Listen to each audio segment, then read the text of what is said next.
സംസ്ഥാനത്തെ തെരഞ്ഞെടുപ്പ് ഫലം അതീവ നിരാശാജനകമെന്ന് സീതാറാം യെച്ചൂരി. ദേശീയ തലത്തിലെ അവലോകന റിപ്പോർട്ടിലാണ് പരാമർശം.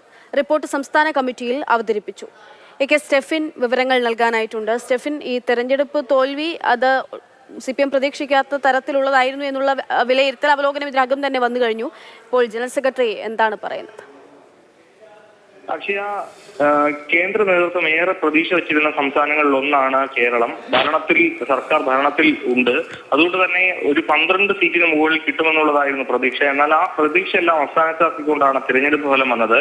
പ്രത്യേകിച്ചും CPM-ന് കാര്യമായ അടിത്തറയും വേരോട്ടവും ഇല്ലാത്ത തമിഴ്നാട്ടിലും അതോടൊപ്പം തന്നെ രാജസ്ഥാനിലും നിന്നും 3 MP-മാരെ ലോക്സഭയിലേക്ക് അയക്കാൻ CPM-നെ സംബന്ധിച്ചിടത്തോളം കഴിഞ്ഞു. പക്ഷേ ഇവിടെ ആലത്തൂരിൽ രാധാകൃഷ്ണന്റെ ഒരു ജയം മാത്രമാണ് ഉണ്ടായത്.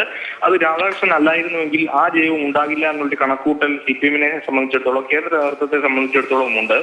അതുകൊണ്ടാണ് ഇത്തരത്തിൽ ഒരു തിരഞ്ഞെടുപ്പിന്റെ ഒരു വലിയ കനത്ത തിരിച്ചടിക്ക് പിന്നാലെ നേതൃയോഗം വിളിച്ച് ഈ കാര്യങ്ങളെല്ലാം തന്നെ വിശദീകരിക്കുന്നത്.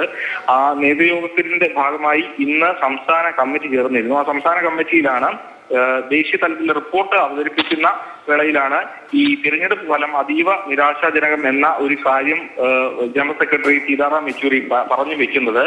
അത് കൊണ്ട് തന്നെ ഇനി വരുന്ന ദിവസങ്ങളിൽ ഈ സംസ്ഥാന കമ്മിറ്റികൾ അടുത്ത 2 ദിവസം കൂടി തുടരും. അതിലും വിശദമായി ഈ തെരഞ്ഞെടുപ്പുമായി ബന്ധപ്പെട്ട തിരിച്ചടി ചർച്ചയാകും.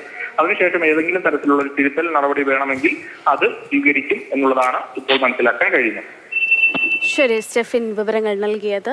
സംസ്ഥാനത്തെ തോൽവി തീർത്തും നിരാശാജനകമെന്ന് CPM.